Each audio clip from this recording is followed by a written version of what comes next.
What's going on, people? We got Sick Blade here. Much better than earlier in the day, but we're still chugging along. We've got another batch of Jaws of Oblivion cards that we're going to talk about. Same rating scale, 1 to 5. Yeah, let's just get right on into it. First up, we've got Invasion Scout. 1 cost, 1/1 strength creature. And the summon ability is to invade. So, it's not super complicated. It's a 1 cost 1/1, which is kind of meh, but it's also a way for invade decks to try and start snowballing early, which is something that those decks are going to want to do, is snowball as quickly as possible. So on that front, Invasion Scout's not bad. I think I would like it a lot better if it was a 2/1, but maybe 2/1 is too good if Invade's going to be powerful. Regardless, I think this card will probably be at least somewhat playable if Invade is going to be useful, and I think it will be.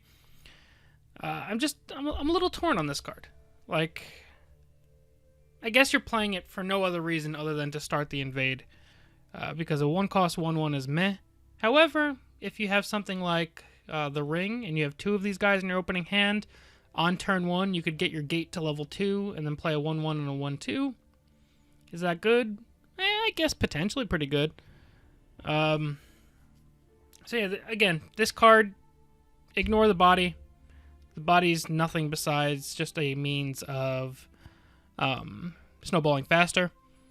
The other interesting thing is, and I have to maybe go take a look back at some of the other text on the cards, but I don't think many other cards have had invade as their summon ability. I think they've just said invade on them. But maybe I'm wrong.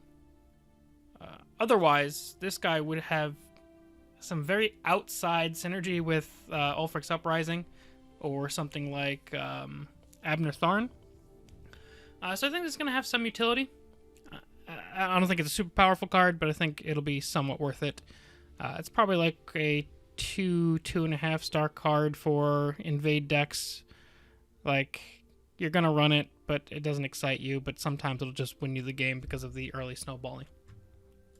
Next up, we've got Wild Boar. It's a 2 cost 1/3 agility creature. Wild Boar can't gain cover. At the start of your turn, Wild Boar moves and gains +1/+0. This is another card that I'm very torn on. At first, I thought this was a 1 cost card because of the stat line. And I was like, holy crap, this card is amazing. And yes, this card would be too good at 1 Magicka. But at 2 cost, even in an aggressive move deck, there's going to be so much competition. This isn't better than Caravan Enforcer. Probably not better than Daring Cut Purse. You've got Dune Smuggler that you need to run for the move effect. That's just off the top of my head, a couple of important 2-drops. And this comes down as a 1/3. And it's going to be tough to set up the trades. Like, it's an awkward card. Like, on one hand, you can say the plus is that it constantly switches lanes, so your opponent has to kind of adjust their placement if they want to answer this thing. But at the same time, like, that can also work against you. As you're moving back and forth, you can't gain cover. Unless you have, like, the Dune Stalker down, where you're getting +1/+1 every time you move. It's pretty slow. Like, this needs to ramp into... Not ramp, but... For the can't gain cover effect, you'd probably need to move twice before you're happy about playing this card. As like a 2 Magicka 3/3. Since you can't control your lanes, I view that as a slight downside. And 1 move puts it at a 2/3, which is an okay stat line. I mean, it's what a lot of the playable 2-drops are rocking nowadays, so I won't call it bad. I just think some of the inconsistency with the move and it's starting as a 1/3 kind of are a little bit of a pullback for it. But maybe if we get like one other move support card that does something whenever a friendly creature moves, kind of like a Dune Stalker, maybe this gets better. In general, I'm not really seeing it. I don't think it's a dead card. I think it's like a 2-star card. Maybe you can just kind of keep moving back and forth, but I don't know. It's a tough sell for me. Next up, we've got Sigil Keeper. It's a 4 Magicka 3/4. Oh, okay, never mind. I was wrong about the first guy. So invade is on the summon effect as well, and then give your Oblivion Gate a ward. So this is pretty solid. 3/4 is it's 3 costs and stats, so you're paying 1 extra magicka for the invade and giving your Oblivion Gate award. I think the most common way that people are going to be answering Oblivion Gates lately, or that we'll see at least initially, will be things like Execute, Grizzly Gourmet, that one Dremora that can execute. We have got a couple cards that can do things like that. So I think that'll be the main way to answer Oblivion Gates. But, however, if you're not running like a yellow-based deck, you're not going to have one of those power-based removals to go off of. So some decks will certainly need to trade into an Oblivion Gate. And one of the few things that Oblivion Gates have going for them is that they have rather high health, and then popping a ward on it on top of that is pretty solid. I don't think this is like a top-tier incredible card, but if you're playing against a non-yellow deck, giving your Oblivion Gate a ward, kind of trying to ensure that you can continue to snowball with invade, is a pretty solid boost. And just giving a ward to your Oblivion Gate means that it's going to take that extra attack or two to take out your gate, which means it's another attack or two that's not going into your other creatures, which kind of gives you more time to snowball. So I think this is a pretty solid card on that front. Yeah, I think this is probably like a 3-star card. If for some reason the yellow-based power removal falls out of favor, or there's more ways to play around it, this card gets better. But I just think that the main way of answering gates will be hard removal or execute type things versus trading into it. Next up, we've got Blade's Guardian. We've got a 5-cost 4/5 that gives a creature in the other lane +1/+1 in guard, and this card also has guard. So stat-wise, it's got Emperor's Blade worth of stats, and that's a 4-cost 4/5. So this costs 1 extra. However, it gives another creature in the other lane +1/+1 in guard, which I think is pretty interesting. You compare this to like Phalanx Exemplar. So with this summon effect, this has the same stats as Phalanx Exemplar, but one of it is spread into the buff. And I think in some ways this card is actually better than Phalanx Exemplar. Again, there's the stipulation that you need to have another creature in the other lane in order to trigger this effect properly. But getting 2 different guards up, I think, is pretty solid. Now you can guard both lanes for 1 card versus 1 lane for 1 card.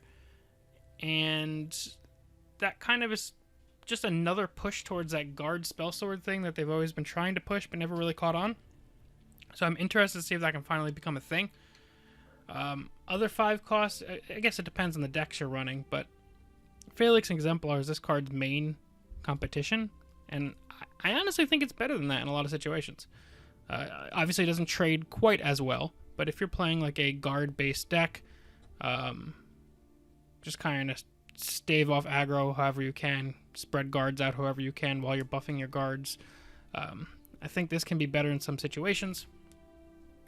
At the very least, it's going to make you think, and if you can get more guards up, it's always a good thing. So I think this is another 3-star card. I don't think it's like super crazy, but I think it's a very solid card. Pretty easy to overlook, but I think it's better than most people are making it out to be. Next up, we've got Joffrey. It's a 5 magicka 3/9. So right off the bat, it's pretty solid stats. Choose another friendly creature. Damage that would be dealt to the chosen creature is dealt to Joffrey instead. So, I'm not really sure about how some of this works, and I guess I'll have to either ask, or maybe there's somewhere I didn't read into it. But like, if you choose a friendly creature, let's say, for example, Bog Lurcher, a 9/1, and you went to trade in a creature into that Bog Lurcher. Again, just for example, let's say you were trading a 3/4 into the Bog Lurcher. So obviously, Joffrey will take the 3 damage. But will the Bog Lurcher deal the 9 damage back to your 3/4? Or will Joffrey deal his damage back to the 3/4? Doesn't matter a ton, but it's just something I'm curious about. But this is a good way to protect your high-value creatures. 3/9 in stats is about slightly better than Lydia, but this doesn't have guard, whereas Lydia does have guard.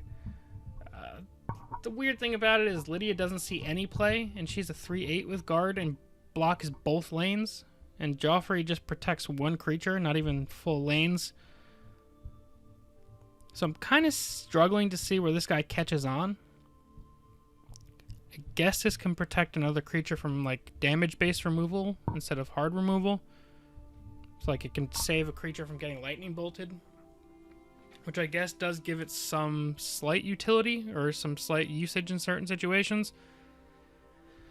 But that's really the only use I can see for it, is like targeting something that would normally die to lightning bolt. But that would mean typically that you would need to play that creature and Joffrey on the same turn as well, which would mean it's making it like a turn 8+ play to play them both from hand. So again, that's kind of iffy in my book. I think this card's not going to be too good. Maybe I'm underestimating it, but I think it's probably like a 2-star card. I don't see this catching on super well. But at least you get an okay body. This could work in like a high Hrothgar deck maybe. But again, Lydia sees no play and has a similar stat line, and maybe Guard is working against her in that front. But outside of like Ring of Imaginary Might, high Hrothgar type of decks, I don't think Joffrey is really going to be all too useful. Next up, we've got Worldly Wanderer. This card is good. It's a 5-cost 3/5. Summon a support of your choice from your deck with cost less than Worldly Wanderer's power. So I did kind of a scroll through of the game, looking at what supports can be played for 2 or less.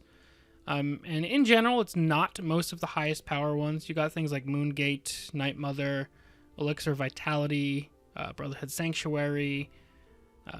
There's like Elixir of Vigor and a couple other elixirs that nobody really plays in general.